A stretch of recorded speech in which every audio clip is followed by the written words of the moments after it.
Christopher Columbus was born in the year 1451 inches, the port city of Genoa, located along the rugged shores of northern Italy.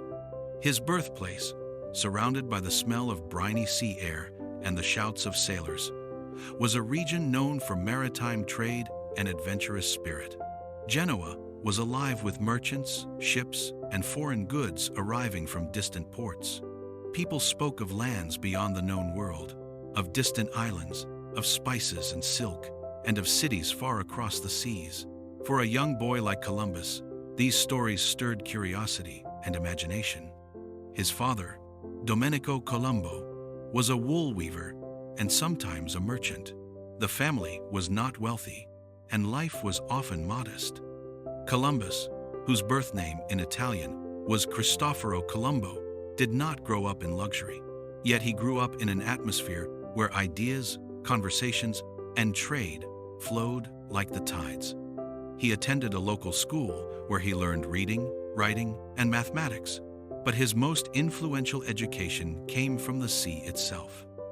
He would watch ships leaving the harbor, their sails swelling with wind, and he would listen to sailors speak of their travels.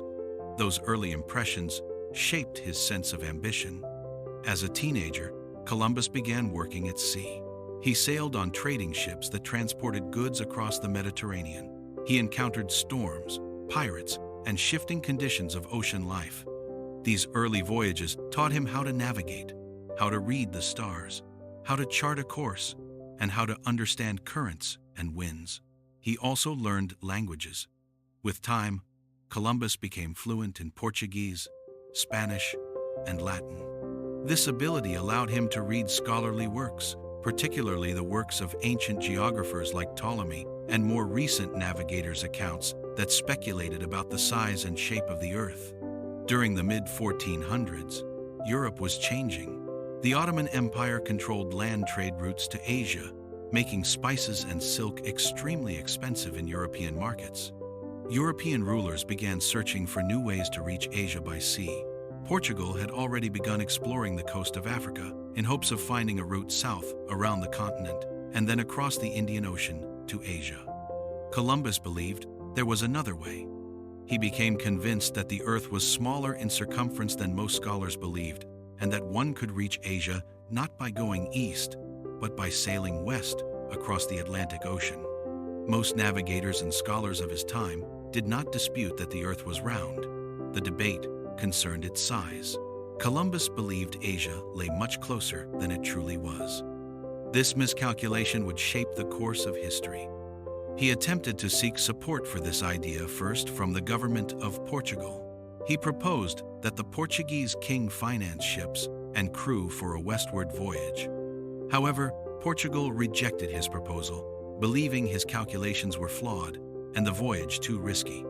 The Portuguese crown had invested heavily in the African coastal route and did not wish to take on a venture that seemed impractical. Columbus did not give up. His belief remained steady.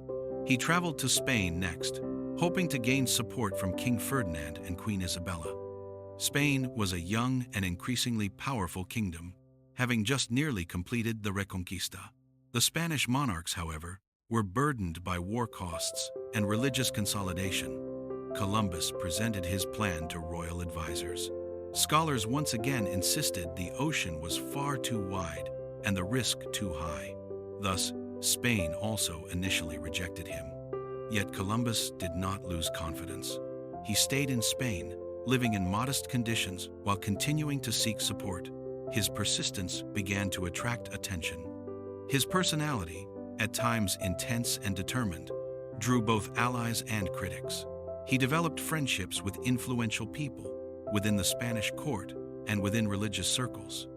Among those who took interest in his ambition was the Franciscan friar Juan Perez, who eventually helped Columbus gain another audience with the monarchs. In 1492, circumstances changed. Spain had completed the Reconquista with the conquest of Granada. The resources of the state were now more flexible, and the monarchs were eager to expand Spain's influence and wealth. They also wished to compete with Portugal in overseas exploration. After much discussion and negotiation, Columbus was granted approval for his proposed voyage. A formal agreement was signed, known as the Capitulations of Santa Fe, granting Columbus titles, including Admiral of the Ocean Sea, and positions of authority in any lands he might discover. The agreement also promised Columbus a share of any wealth found. With this decision, preparations began. Ships were gathered, supplies arranged, and crews recruited. Columbus was given 3 ships: the Nina, the Pinta, and the Santa Maria.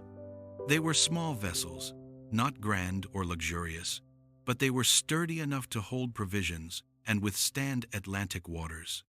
On the morning of the 3rd of August 1492, the 3 ships set sail from the port of Palos de la Frontera. Columbus stood aboard the Santa Maria, looking toward the open sea. He believed that he was sailing toward Asia, and more specifically, the islands near Japan and China, described by Marco Polo. The winds filled the sails, and the ship slowly moved westward, onward, into waters unexplored by Europeans. The voyage across the Atlantic would test the endurance of the crew. Days turned into weeks, and the men grew anxious. They had no land in sight and no certainty of return. Columbus maintained strict logs, studied the stars, measured distances, and worked to keep morale strong. There were moments of doubt and tension, but the voyage continued. Finally, after many weeks at sea, the crew sighted land. This moment would change the course of history.